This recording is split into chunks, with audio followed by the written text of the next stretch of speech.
গণতন্ত্র মানে মানুষের কণ্ঠস্বর, আর সেই কণ্ঠস্বরের নাম ভোটাধিকার। এসআইআর প্রক্রিয়ার আড়ালে বাংলার মানুষের ভোটাধিকার নিয়ে উঠেছে বড় প্রশ্ন। নথির জটিলতা, প্রশাসনিক হয়রানি আর অনিশ্চয়তার কুয়াশায় ঢেকে যাচ্ছে সাধারণ মানুষের অধিকার। ভোটাধিকার রক্ষায় এবার দিল্লির পথে মমতা বন্দ্যোপাধ্যায়। সোমবার নির্বাচন কমিশনের দপ্তরে পৌঁছে তিনি জানাতে চান, গণতন্ত্র কোনো ফাইল নয়, গণতন্ত্র কোনো সংশোধনের খাতা নয়, গণতন্ত্র মানুষের জীবনের সঙ্গে জড়িয়ে থাকা একটি অধিকার। নির্বাচন কমিশনের ফুল বেঞ্চের সঙ্গে বৈঠক রয়েছে সোমবার। কেন্দ্রের মদতে এসআইআর প্রক্রিয়ার আড়ালে বাংলার ভোটার তালিকায় ছাঁটাই চালানোর যে পরিকল্পনা নেওয়া হয়েছে তার বিরুদ্ধে এবার সরাসরি দিল্লির মসনদে চ্যালেঞ্জ ছুঁড়ে দিতে চলেছেন মমতা বন্দ্যোপাধ্যায়। বাংলায় ভোটাধিকার কেড়ে নেওয়ার যে নীল নকশা এসআইআর প্রক্রিয়ার আড়ালে রচিত হয়েছে তার বিরুদ্ধে এবার সম্মুখ সমরে নামছেন মমতা বন্দ্যোপাধ্যায়। বাংলার মানুষের ওপর কেন্দ্রীয় সরকার ও নির্বাচন কমিশনের প্রশাসনিক দমন ও হয়রানির প্রতিবাদ জানাতে আগামী সোমবার দিল্লিতে দেশের নির্বাচন কমিশনে পৌঁছচ্ছেন পশ্চিমবঙ্গের মুখ্যমন্ত্রী। ইলেকশন কমিশন ঠিক করে দেবে 2 কোটি মানুষের নাম কেটে কে ভোটার আর কে ভোটার নয়, না মানুষ ঠিক করবে গভর্নমেন্ট কে তৈরি করবে। এটা গণতন্ত্র, এটা একনায়কতন্ত্র নয়, এটা স্বৈরতন্ত্র নয়। তাই বলি সাবধান, স্বৈরাচারীরা, ব্যভিচারীরা, দুরাচারীরা।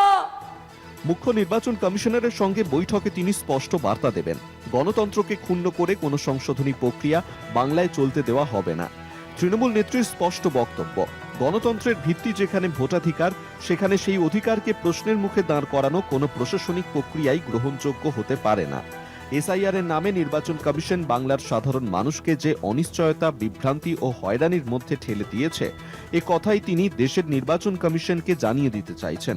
মমতা বলেন, মানুষের অধিকার খর্ব করে কোনো সংশোধন গণতন্ত্রের স্বার্থে হতে পারে না। ভোটার তালিকা সংশোধনের নামে এসআইআর প্রক্রিয়ায় বাংলার বহু প্রান্তে সাধারণ মানুষকে অকারণে নথিপত্রের জটিলতায় ফেলা হয়েছে। বহু ক্ষেত্রেই পরিযায়ী শ্রমিক, সংখ্যালঘু সম্প্রদায় ও প্রান্তিক মানুষের ভোটাধিকার নিয়ে প্রশ্ন উঠেছে।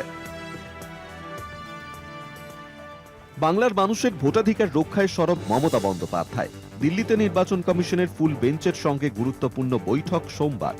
বাংলার বাস্তব পরিস্থিতির তথ্য তুলে ধরে মানুষের ভোগান্তির নথি পেশ। মানুষের অধিকারের প্রশ্নে কখনোই নীরব নন মমতা, এবারও তার ব্যতিক্রম নয়।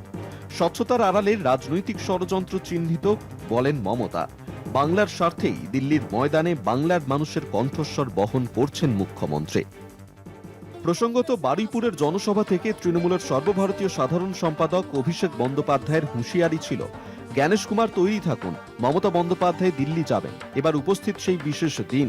এসআইআর হয়রানির ইস্যুতে দিল্লিতে পা রাখতে চলেছেন মমতা বন্দ্যোপাধ্যায়। সোমবার দিল্লিতে নির্বাচন কমিশনে বাংলার জননেত্রীর উপস্থিতিকে কেন্দ্র করে যে গোটা দেশের রাজনৈতিক মহলের নজর থাকবে তা বলাই বাহুল্য।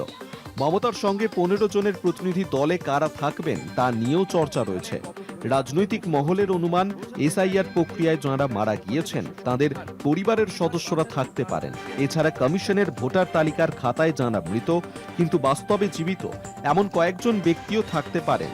ফলে সব মিলিয়ে মমতা বন্দ্যোপাধ্যায়ের এবারের দিল্লি সফর রাজনৈতিক দিক থেকে অত্যন্ত তাৎপর্যপূর্ণ হতে চলেছে।